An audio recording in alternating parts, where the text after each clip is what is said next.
Hello, I'm Prudence. Today's letter is about marrying your first and only love. Dear Prudence, I'm a 27-year-old woman, and I was a bit of a late bloomer when it came to dating and romance. In college, I was a bit overweight and insecure, and never really got out there. After college, I landed in a fantastic career, lost the weight, and made great friends. 3 years ago, I met and fell in love with the most wonderful man. He's a perfect match for me. My parents are crazy about him, and I think of him as my best friend and a supportive partner. He's starting to talk about marriage. I love him dearly and can't imagine my life without him, but I worry that it's risky to marry the first person I have ever had a serious relationship with. At the same time, I don't really have any desire to start dating other people. I think my anxiety is more based on the idea that I should have experienced a string of failed relationships that taught me valuable lessons before I finally got it right.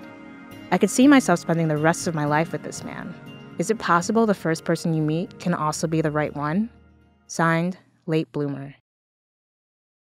There are so many things you've missed by not having a string of failed relationships, like the lesson you learn from having a great guy who's a dud in bed, or a stud in bed who's a cheat and a liar, or going out with a guy who seems promising, but you realize he refuses to bathe.